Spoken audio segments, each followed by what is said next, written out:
Bollywood silver screen presenting the good liar. वक्त होता है सन 2009 का, जहां पर हमें लंदन में एक बूढ़े आदमी को दिखाया जाता है जो डेटिंग साइट के थ्रू एक लेडी से मिलने के लिए जाता है। ये दोनों आपस में बात करते हैं। लेडी उसे बताती है कि उसके हस्बैंड की और बेटे की मृत्यु हो चुकी है, लेकिन उसके साथ उसका ग्रैंडसन रहता है। ये लेडी ऑक्सफोर्ड यूनिवर्सिटी में प्रोफेसर थी। ओल्ड मैन भी अपने बारे में बताता है कि मेरा एक बेटा है, लेकिन अब वो मेरे साथ नहीं रहता। और बातों बातों में वो कहता है कि जो मैंने नाम तुम्हें अपना बताया था वो मेरा असली नाम नहीं है, मेरा असली नाम रॉय है। ये सुनने के बाद वो लेडी कहती है कि मैंने भी तुम्हें अपना असली नाम नहीं बताया था, मेरा असली नाम बेटी है। और ये दोनों एक दूसरे का सच जानने के बाद बहुत हंसते हैं। इन दोनों के बीच में दोस्ती हो जाती है।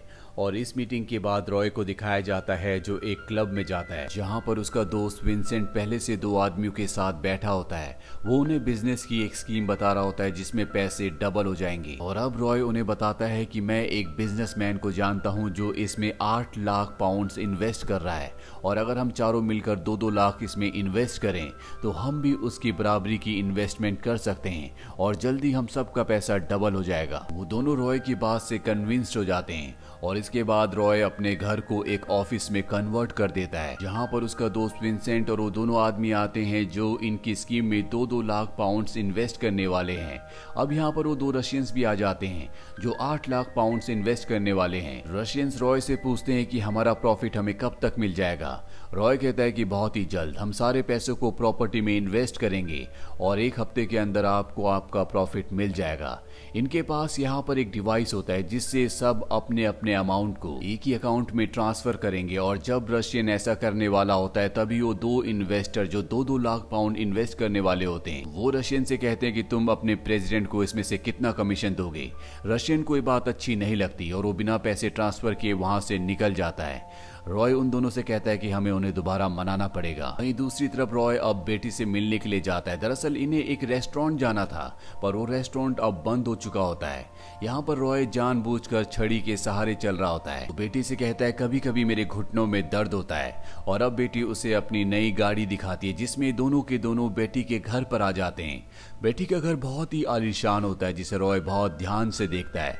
बेटी इसके बाद रॉय के लिए डिनर भी बनाती है और ये दोनों बातें करते हुए एक दूसरे के साथ डिनर करते हैं। कुछ देर बाद बेटी का ग्रैंडसन विंसेंट भी घर पर आ जाता है जो रॉय को देखकर बिल्कुल भी खुश नहीं होता। डिनर के बाद ये दोनों के दोनों रॉय को उसके घर पर छोड़ने के लिए जाते हैं। बेटी रॉय से पूछती है कि आप कौन से फ्लोर पर रहते हैं।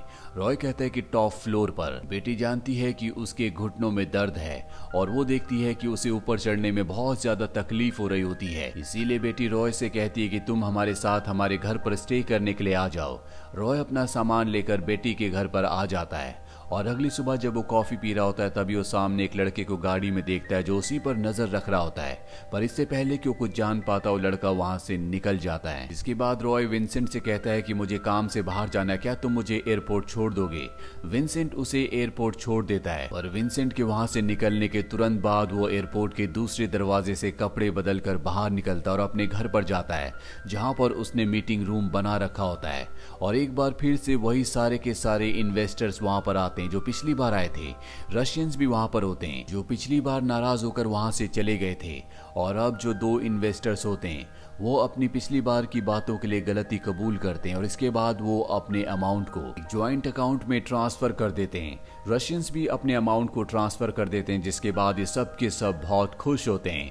और इस खुशी में रशियन उस आदमी को जिसने इन्वेस्ट करने के लिए डबल करने के लिए पैसे लगाए हैं उसे अपने गले से लगाते हैं। और उस आदमी को एहसास होता है कि ये जो रशियन है ये कोई इन्वेस्टर नहीं है बल्कि ये पुलिस का आदमी है, क्योंकि उसके कपड़ों के अंदर उसे वायर्स महसूस होती हैं। इन्वेस्टर जिसका नाम ब्रायन है उस रशियन से छूटने की कोशिश करता है लेकिन वो उसे टाइट पकड़ लेता है और तभी पुलिस के सायरन की आवाज आती है। रॉय जब नीचे देखता है तो पुलिस की गाड़ी होती है। इसके बाद इन्वेस्टर ब्रायन जिसने अपने साथी के साथ मिलकर पैसे ट्रांसफर किए वो यहाँ से भागने लगते हैं। वो देखते हैं कि रॉय को हार्ट अटैक आया है, इसीलिए वो दोनों के दोनों पीछे के दरवाजे से भाग जाते हैं। और उनके भागने के बाद रशियन इन्वेस्टर्स को दिखाया जाता है जो पूरी तरह से नॉर्मल हो जाते हैं क्योंकि वो रॉय के लिए काम करते हैं। साथ ही पुलिस भी नकली होती है रॉय को कोई हार्ट अटैक नहीं आया होता। दरअसल ये पूरा का पूरा उनका एक जाल था, जिस जाल में इन्होंने ब्रायन के और उसके साथी के पैसे अपने अकाउंट में ट्रांसफर करवा लिए, और यही रॉय का काम है। दरअसल वो एक कॉन आर्टिस्ट है, वो लोगों की आइडेंटिटीज को बदलकर उनके अमाउंट को अपने अकाउंट में ट्रांसफर करवा लेता है, और उसने इन दोनों लोगों को, ब्रायन के और उसके साथी को, पूरी तरह से लूट लिया है। ये सब के सब इस जीत का जश्न मनाते हैं। अब कुछ दिनों के बाद दिखाया जाता है कि रॉय और उसका साथी विंसेंट एक बूचर शॉप में जाते हैं, जहां पर शॉप का ओनर होता है, और ये ओनर वही रशियन होता है जो इन्वेस्टर बनके इनकी टीम में शामिल हुआ था। दरअसल अब ये पैसे ज्यादा मांग रहा होता है, इसीलिए रॉय अपने दो लोगों को बुलाता है जो उसके हाथ को जख्मी कर देते हैं। इससे पता चलता है कि रॉय कितना खतरनाक है। इसके बाद रॉय अपने साथी विंसेंट को लेकर बेटी के घर पर जाता है, और जब बेटी वहां पर आती है तो बताता है कि ये मेरा इन्वेस्टर प्लानर है, मेरे पास जितनी भी प्रॉपर्टी, जितना भी अमाउंट है, मैं चाहता हूँ कि उसका कुछ हिस्सा मैं तुम्हारे नाम भी करवा दूं। दरअसल वो अपनी विल की बात कर रहा होता है। बेटी कहती कि तुम्हें ऐसा नहीं करना चाहिए, बल्कि तुम्हें अपने बेटे के नाम सब कुछ करना चाहिए। अब विंसेंट बेटी से इन्वेस्टमेंट की बात करना शुरू कर देता है, और बातों ही बातों में वो बेटी से निकलवा लेता है कि उसके पास 2 मिलियन पाउंड्स है, यानी कि 20 लाख पाउंड्स है, जो कि एक बहुत बड़ा अमाउंट है। इसके बाद विंसेंट बेटी से कहता है क्यों ना तुम इन सब पैसों को इन्वेस्ट कर दो, 5 साल में डबल हो जाएंगे, लेकिन इसके लिए तुम्हें और रॉय को दोनों को अपने पैसों को एक ज्वाइंट अकाउंट में डालना होगा, जिससे तुम टैक्स से भी बच जाओगे। बेटी कहती कि इतना बड़ा फैसला लेने के लिए मुझे थोड़े वक्त की जरूरत है, और वो उनकी बात पर एग्री नहीं करती। रात को बेटी जब फ्रिज से पानी निकाल रही होती है, तभी उसे एहसास होता है कि उसके पीछे कोई है। वो जोर से चिल्लाती है। रॉय वहां पर आता और देखता है कि बाहर गमला टूटा हुआ है। वो समझ जाता है किसी न किसी ने घर के अंदर आने की कोशिश की थी, लेकिन वो कौन है उसे कुछ नहीं पता। अगली सुबह बेटी, रॉय और विंसेंट बैठे होते हैं, और तभी विंसेंट रॉय को कहता है कि जो पैसे तुमने इन्वेस्ट किए थे उसमें तुम्हें 20,000 पाउंड्स का प्रॉफिट हुआ है। अब यहाँ पर बेटी का ग्रैंडसन विंसेंट भी आ जाता, और जब उसे इन सब चीजों के बारे में पता चलता है तो वो अपनी ग्रैंड मदर बेटी से कहता है कि पिछली बार जब हम रॉय को यहाँ पर लाए थे तो वो ठीक से चल भी नहीं पा रहा था, और अब वो पूरी तरह से ठीक है। मैं नहीं चाहता कि आप किसी पर भी विश्वास करो और अपने पैसों को ज्वाइंट अकाउंट में डालो। इस बात से विंसेंट ऑफेंड होकर यहाँ से चला जाता है। बेटी को भी इस बात से बुरा लगता है, लेकिन रॉय उन दोनों को समझा देता है। और अब रॉय कुछ दिनों बाद बेटे से कहता है कि मुझे जो 20,000 पाउंड्स का प्रॉफिट हुआ है, मैं सोचता हूँ कि 10,000 पाउंड्स उनमें से मैं स्टीवन को दे दूं, और बाकी के 10,000 पाउंड से हम घूमने के लिए जाएं। बेटी को उसकी बात ये बहुत अच्छी लगती है। बेटी कहती है कि हम बर्लिन जाएंगे। हालांकि शुरू में वो बर्लिन नहीं जाना चाहता था, लेकिन बाद में वो मान जाता है। और जब रॉय बेटी के साथ घूम रहा होता है, तभी वो देखता है कि उसका पीछा ब्रायन कर रहा है, वही इन्वेस्टर जिसके पैसे उसने विंसेंट के साथ मिलकर अपने अकाउंट में ट्रांसफर करवा दिए थे। वो बेटी से कहता है कि तुम यही रुको, मैं भी आता हूँ, और खुद वो अंडरग्राउंड मेट्रो स्टेशन में चला जाता है, जहाँ ब्रायन उसका पीछा कर रहा होता है। और जब सब के सब पैसेंजर्स मेट्रो ट्रेन में चढ़ जाते हैं, तो ब्रायन उसके पास आता है। वो कहता है कि मुझे मेरा पैसा वापस चाहिए, तुमने मुझे बेवकूफ बनाया। वो कहता है कि मेरे पास तुम्हारा पैसा नहीं है। और तभी रॉय देखता है कि पीछे से मेट्रो आ रही है, और वो ब्रायन को मेट्रो के आगे धक्का देकर वहां से निकल जाता है, और एक बार फिर से बेटी के पास आ जाता है। इसके बाद ये दोनों की दोनों बर्लिन पहुंच जाते हैं। वहां पर स्टीवन भी आ जाता है। रॉय स्टीवन को देखकर हैरान होता है। बेटी कहती है कि वो इस जगह को अच्छे से जानता है, इसीलिए बर्लिन को एक्सप्लोर करने में वो हमारी मदद कर सकता है। और अब स्टीवन इन दोनों को एक होटल में ले जाता है, जो कि बहुत ही पुरानी बिल्डिंग होती है, और उस बिल्डिंग को देखकर रॉय घबरा जाता है। ऐसा लगता है कि जैसे वो पहले से इस जगह को जानता हो। स्टीवन इन दोनों को एक फ्लैट में ले जाता है और कहता है कि रॉय पहले यहाँ पर आ चुके हैं, मैंने इनके सर्विस रिकॉर्ड्स देखे हैं जिसमें लिखा है कि इस फ्लैट में विजिट कर चुके हैं। अब रॉय इन दोनों को बताता है कि जैसा कि मैंने बताया था कि मैं ब्रिटिश आर्मी में काम किया करता था। वर्ल्ड वॉर 2 खत्म होने के 3 साल बाद मैं यहाँ पर आया था। मुझे रशियन नहीं आती थी, इसलिए मैंने एक रशियन सोल्जर को हायर किया जो पहले रशियन आर्मी के लिए काम किया करता था। उसका नाम हैंस था। वो मेरे लिए काम करने लगा, और एक दिन हमें पता चला कि यहाँ पर एक नाजी सैनिक छुपा हुआ है। उसे पकड़ने के लिए यहाँ पर आए, लेकिन उसे पता चल गया, इसीलिए उसने हम पर हमला कर दिया।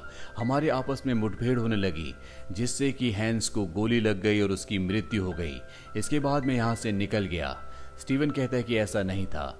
दरअसल जिस आदमी ने गोली चलाई थी, जिसे पकड़ने के लिए आप लोग आए थे, वो पकड़ा गया था, और उसने बयान दिया था कि जो आदमी मारा गया था वो ब्रिटिश सोल्जर था, यानी कि रॉय था, और हैंस बच गया था।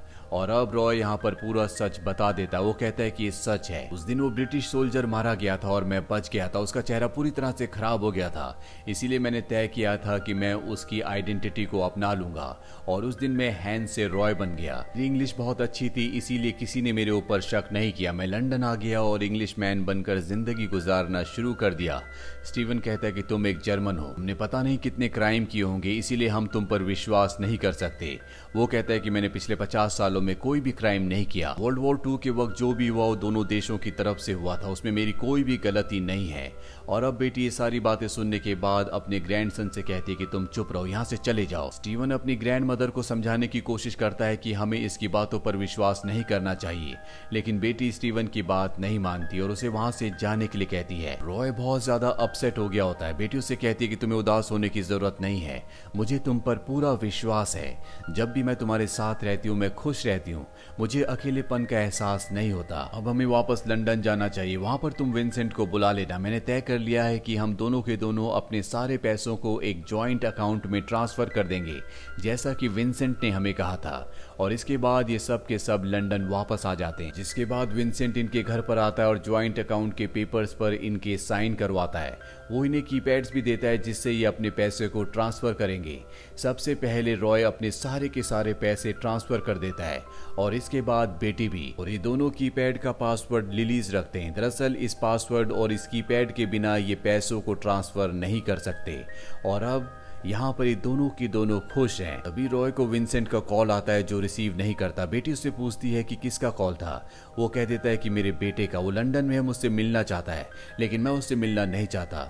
बेटी उसे फोर्स करती है कि तुम्हें उससे मिलना चाहिए। रॉय उसकी बात मान जाता है और अपना सामान पैक करता है। वो अपने बैग में कपड़े रखता है और बेटी से कहता है कि मुझे शायद रात को वहां पर रुकना होगा। उसने कीपैड भी बैग में रख लिया होता है। बेटी कहती है कि तुम अपने लिए पानी भी रख लो और वो किचन में पानी लेने के लिए जाता है। इसके बाद ये दोनों के दोनों रेलवे स्टेशन में जाते हैं जहां पर बेटी उसे सी ऑफ करती है और यहां से रॉय निकल जाता है। रॉय रात को होटल के अपने कमरे में बैठा होता है। दरअसल उसने बेटी के सारे पैसों को हड़प लिया है। वो अपने बैग से अब कीपैड निकाल कर सारे पैसों को दूसरे अकाउंट में ट्रांसफर करना चाहता है, लेकिन जब वो बैग खोलता है तो उसके अंदर कीपैड नहीं होता। इस बात से वो पूरी तरह से बौखला जाता है। बैंक में कॉल करता है और कहता है कि मैं अपने सारे फंड्स को दूसरे अकाउंट में ट्रांसफर करना चाहता हूँ, पर बैंक का कस्टमर केयर उसे बताता है कि बिना कीपैड के आप ऐसा नहीं कर सकते। अगर आपका कीपैड खो गया है तो हम आपको नया कुरियर कर देंगे, लेकिन ऐसा करने में कुछ दिन लग सकते हैं। और अब रॉय को एहसास हो जाता है कि उसे वापस किसी भी कीमत पर बेटी के घर जाकर अपना कीपैड लाना होगा। और वो रात को ही बेटी के घर पहुंच जाता है और जब वो घर के अंदर जाता है तो देखता है कि घर पूरी तरह से खाली होता है। वहां पर कोई भी फर्नीचर नहीं होता। बेटी सामने चेयर पर बैठी होती है और उसके हाथ में कीपैड होता है। रॉय उससे कहता है कि मेरी फ्लाइट छूट गई थी, इसीलिए मैं वापस आ गया। तभी बेटी के हाथ में जो कीपैड होता है वो उसका एक बटन दबाती है। रॉय कहता है कि तुम ये क्या कर रही हो। रॉय को बताती है कि मैंने अपने ज्वाइंट अकाउंट में लॉगिन कर रखा है और तुम्हारे हर एक झूठ के साथ मैं 50,000 पाउंड्स को अपने पर्सनल अकाउंट में ट्रांसफर कर दूंगी। रॉय कई सारे झूठ बोलता है ताकि वो बेटी को यकीन दिला सके कि वो एक सच्चा इंसान है, लेकिन हर एक झूठ के साथ बेटी बटन दबाती है जिससे 50,000 पाउंड्स उसके पर्सनल अकाउंट में ट्रांसफर हो रहे होते हैं। और अब रॉय हार मान जाता है। वो बताता है कि उसका कोई भी बेटा नहीं है। रॉय पूरी तरह से हार मानने के बाद बेटी से पूछता है कि तुम कौन हो।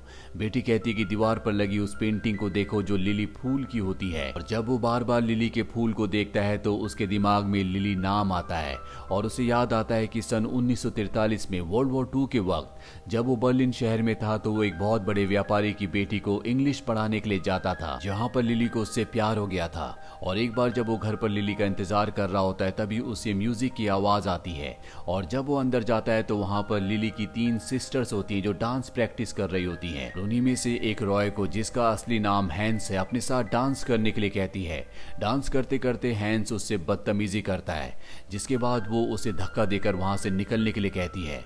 इसके बाद वो उस कमरे में आ जाता है जहां पर लिली होती है। हैंस यानी कि रॉय लिली की बहनों का अपमान का बदला लेने के लिए लिली के साथ जबरदस्ती कर देता है, लेकिन लिली ये बात अपनी मॉम को नहीं बताती और जब हैंस नीचे जाता है तो देखता है कि लिली की तीनों बहनें अपने पिता के साथ वहां पर खड़ी है। दरअसल उन्होंने हैंस के बारे में सब कुछ बता दिया होता है। इसके बाद लिली के पिता हैंस को अपने घर से बेइज्जत करके निकाल देते हैं। हैंस इस बात का बदला लेने के लिए उन्हें बदनाम कर देता है कि वो ब्रिटिश सोल्जर्स के साथ मिले हुए वो एक देशद्रोही हैं और इस वजह से उसके पिता को फांसी की सजा दे दी जाती है। और प्रेजेंट टाइम में रॉय और फैंस जो कि बेटी के सामने होता है उसे समझ में आ जाता है कि बेटी ही लिली है। लिली उसे बताती है कि मेरे पिता की मृत्यु के बाद मेरी मॉम ने भी अपनी जान ले ली थी। इसके कुछ सालों के बाद वर्ल्ड वॉर 2 जब खत्म हो रहा था तो मेरी तीनों की तीनों सिस्टर्स एक ब्लास्ट में मारी गई, लेकिन मैं बच गई। और अब यहाँ पर रॉय ने अपना पूरा का पूरा जुर्म इकबाल कर लिया है और बेटी ने सब कुछ रिकॉर्ड कर लिया होता है। वो कहती है कि तुम्हारे जुर्म का ये पूरा का पूरा सबूत मेरे पास है। बेटी कहती है कि मेरा पोता स्टीवन एक बहुत अच्छा रिसर्चर है, उसने रिसर्च करके तुम्हारी पूरी क्राइम हिस्ट्री का पता लगा लिया था। बचपन में तुम्हारा एक लॉकेट मेरे पास था, जिस लॉकेट को लेने के लिए मैं अपने पुराने घर गई थी। उस लॉकेट में तुम्हारे बाल थे और मैंने उन बालों की मदद से तुम्हारा डीएनए टेस्ट किया, जिससे हमें पता चल गया कि तुम ही हैंस हो। और अब हम कानून को भी ये बात साबित कर सकते हैं। वो बताती है कि विंसेंट भी हमारे साथ मिल चुका है, क्योंकि स्टीवन ने पहले उसे समझा दिया था कि अगर तुम हमारा साथ नहीं दोगे तो तुम भी जेल जाओगे। साथ ही बेटी उसे ये भी बताती है कि स्टीवन मेरा पोता नहीं है, मेरा पोता वो है जिसे तुमने घर के बाहर कई बार गाड़ी में देखा था, जिसके बारे में तुम कंफ्यूज थे कि कोई तुम्हारा पीछा कर रहा है। स्टीवन और मेरा ग्रैंडसन दोनों दोस्त है, उन दोनों ने मेरी इसमें बहुत मदद की। और अब वो उसे कीपैड देकर वहां से निकलने लगती है। उसमें अब भी 1,00,000 पाउंड्स होते हैं। ये देखकर रॉय पूरी तरह से आग बबूला हो जाता है। वो उसके ऊपर हमला कर देता है, लेकिन तभी बेटी किसी को कॉल करती है और अगले पल यहाँ पर 2 आदमी आ जाते हैं, जिसमें से एक आदमी वो होता है जो रशियन बनकर उसके साथ गया था, जो पहले उसके लिए काम किया करता था। और साथ में दूसरा आदमी उन 2 इन्वेस्टर्स में से एक होता है जिनके पैसे रॉय ने अपने अकाउंट में ट्रांसफर करवा लिए थे, जिसमें से एक को मार चुका होता है। बेटी जाने से पहले इन्वेस्टर को कहती है कि इस कीपैड के अंदर उतने पैसे हैं जितने पैसे इसने तुम्हें वापस देने हैं, अगर तुम चाहो तो वापस ले सकते हो। ये कहकर वो वहां से निकल जाती है और जब वो घर से दूर जा रही होती है तो उसे रॉय की यानी कि हैंस की चीखने की आवाजें आ रही होती है, जिसे इन्वेस्टर बुरी तरह से मार रहा होता है। इसके बाद हमें दिखाया जाता है कि रॉय अब एक हॉस्पिटल में है, उसका पूरा शरीर पैरालाइज हो चुका है।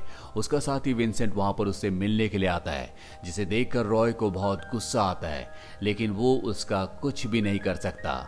और इस कहानी के अंत में हमें दिखाया जाता है कि लिली यानी कि बेटी अपने परिवार के साथ बहुत खुश है और इस तरह से रॉय जिसने हमेशा दूसरों को धोखा दिया, उसे भी उसकी जिंदगी में अपनों से सिर्फ धोखा ही मिला और इस तरह से बुराई का बुरी तरह से अंत हुआ।